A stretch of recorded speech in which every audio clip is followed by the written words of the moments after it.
In Osafo. Now we're delving into a conversation to do with AI, and I have young innovators and young women as well as their educators here in studio with me, and we're talking about the AI4SD project. Now this project is opening doors for women and young girls in that space because, you know, AI is the future, and you and I both know that. So joining me in studio is Elizabeth Mozadek, Project Coordinator, AI4SD French Embassy. Hello. So, vas say bonjour. Bonjour. Ça va? Bonjour tout le monde. Ça va bien? I love it. All right, and Dr. Kwame Otin-Jesse is the lead trainer, AI4SD, and a senior lecturer, Department of Telecommunication Engineering, KNUSD. Hi, Doc. Hi. Can I say something? Yes. I prefer being referred to as the star boy. Aish. Yeah. Homme étoile. Homme étoile. I love that.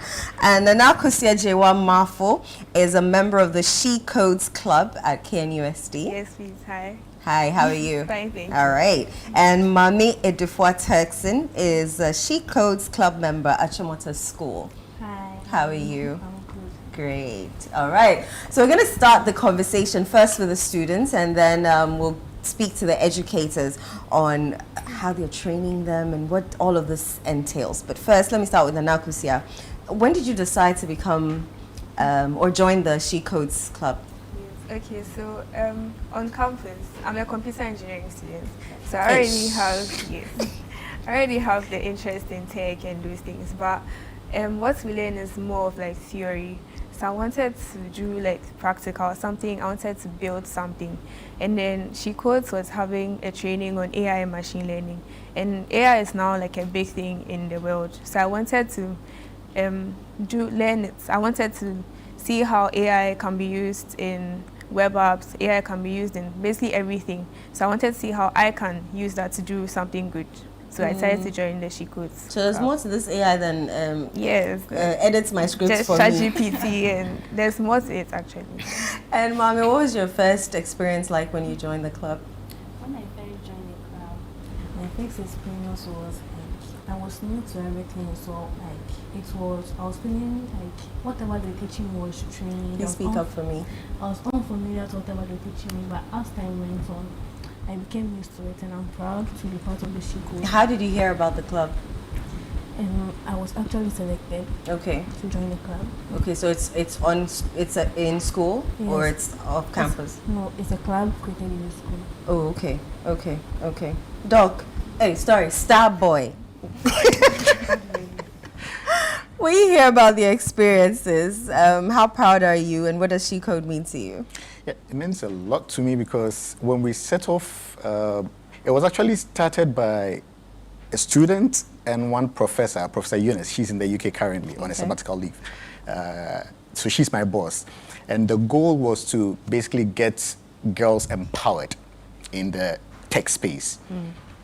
She mentioned what they do in class is mostly theory. Yeah. And it's because it's an engineering program. Okay. So in Ghana, we normally mix things up. Engineer, technologist, technician. There are three very separate roles. All right. The engineers deal mostly with the theories because they are to design stuff for the technologists to put together and the technicians to manage for us.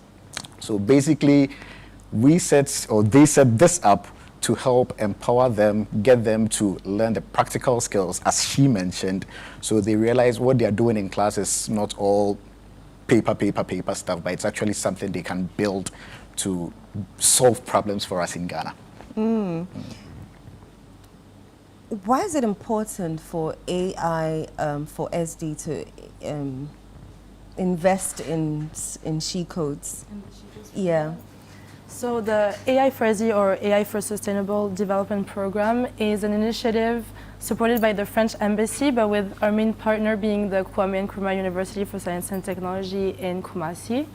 And so this project does not only cover training, there's research, training, and support of entrepreneurs, so startups, mostly in AI.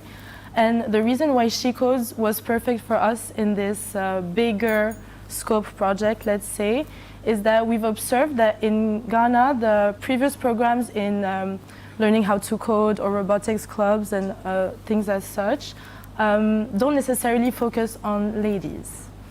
And so we want to create access at a younger age. So by giving women and young women exposure, and the earlier you put them, you expose them to technologies, the earlier they're able to develop interest and talent, and then we'll have more representation in the tech space when they're out of university. So that's why you're targeting women? Absolutely. We want equality. Justice for men. Justice for women. And yeah, I mean, it's so nice to see already some impact because we started the program last year. And yeah, I mean, we have a 13-year-old young lady, a 20-year-old. If we can even find some 5-year-olds who could be interested, you know, it's never too early. Right. Honestly. So it's not limited in age. You just have to show interest. Exactly, because exposure is not necessarily this super technical. Like, you don't need to know how to count to know how to code, which is insane. So yeah, I mean, in Ghana, there's already such young people who show acute interest in technologies and in coding and in developing their own ways, because the technologies we have access to today are not necessarily catered to our demographics in West Africa. That's true. That's true. And okay, I'll come to you shortly. But Doc, I want to ask you, how does the program ensure that these skills are not just, you know, practical? Wait, are not Theoretical. yes, and theoretical as well. Right. So basically, we start off with projects. So we select projects for each cohort.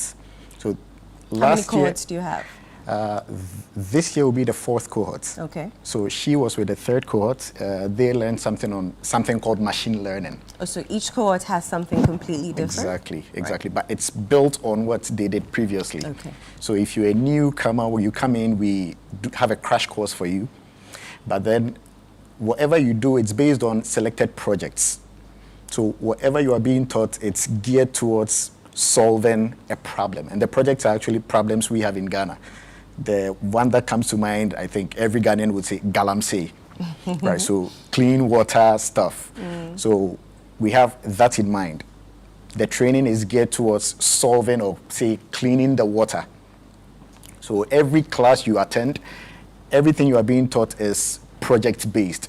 The educationists will say project-based learning. Yeah. So there is not so much writing. It's all about doing. Yeah. Yeah. Okay, what practical skills have you picked up so far? And how long have you been in the program? The program, last year's cohort, it was from January to August, I think, yeah.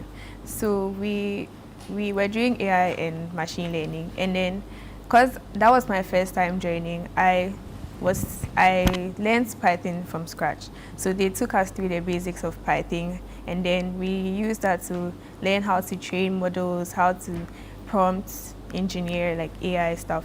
And then through that, so they gave us a project and to choose. And then we chose how to use AI to predict SHS courses for JHS students. So that was our topic to choose. And through that, we were able to present. So I've picked up how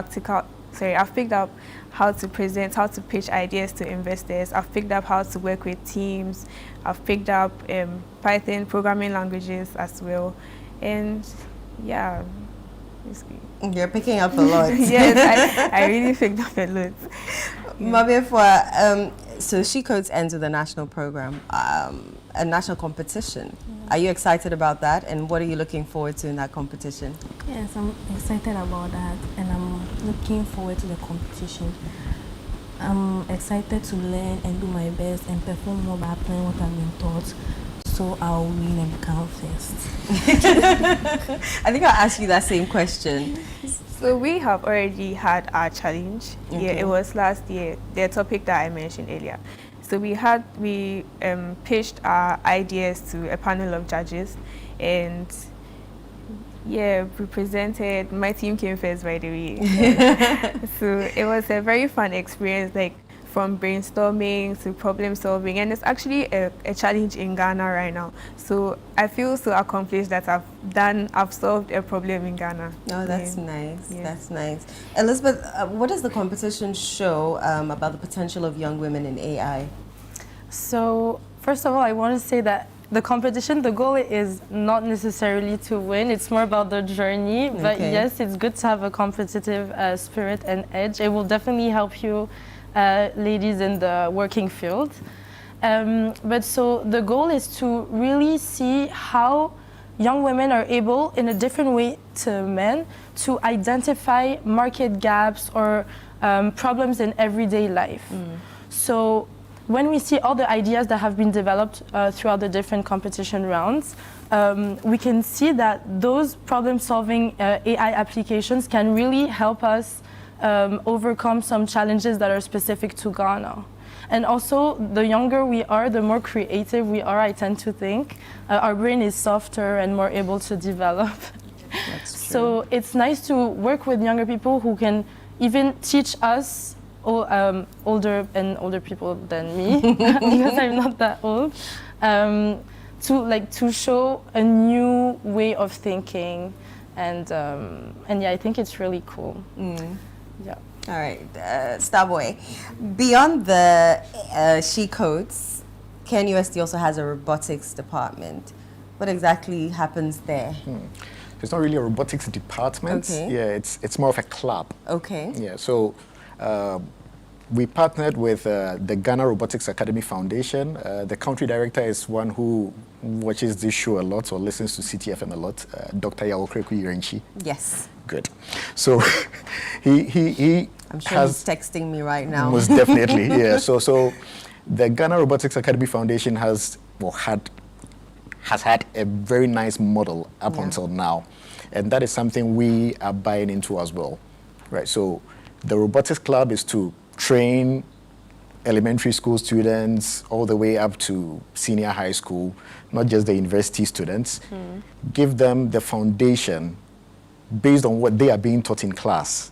So practicalize what they are being taught in class, so they realize, the 2 pi r and the pi r squared and all those things are not just mere book stuff, but then we can actually, we can actually use them to have a toy, at the very least, move some distance and all that. Wow. And they see that, and it obviously gives them, that motivation to want to learn stuff in class. Right? Yeah. What happens at these programs? So we have fun. Okay. Yeah, so for the kids, we use Legos. And When you say kids, how old? I would say from 7 years upwards, but Okay. depending on how mature they are, they could start at 5 years. Yeah. So far as they are disciplined. Yeah. I like that. Yeah. Caveats. Yeah. So we have fun. We just build the Legos, and they are normally so good at building it, way more than I can ever do it. But then these Legos are programmable. So we can give, programmable simply means we can give them a set of instructions through our computers, and they perform certain actions for us. Okay. And again, just think about a 7-year-old typing something on a computer, having a robot's Lego move from point A to point B.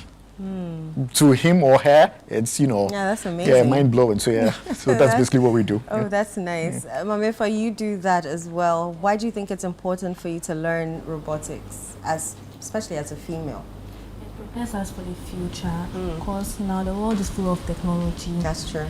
It gives us it gives us career opportunities like software engineering, computer engineering, cyber security, and the whole lot. Doc, that element also ends with a national competition. Yes, so what does that entail? So basically it's to give the kids a chance to showcase their skills and also to motivate them. In fact, through the Ghana Robotics Academy Foundation, it actually ends in an international competition. Yes. So you get the chance to benchmark what we are doing here against what others are doing in other parts of the world. All right. Yeah. All right, Elizabeth, AI4SD also supports early stage AI startups. What would you seek to achieve with this? Yeah, so we're trying to have a full circle. Okay. So from the pipeline being those programs that are training younger generations, and then bringing them into from the idea stage to something that is actually applicable. And then as the French Embassy, we do have a nice network of companies or research centers in Ghana and internationally to which we can expose the new innovators we have. So in the end, we want a program that doesn't rely on us being here, because this program does have an end date, which is supposed to be sometime this year. I don't know exactly the month, but we want us to see the results of this project years, maybe 10 years, 20 years later, seeing that this young lady is working for the NASA, developing new AI, or I don't know what you have interest in.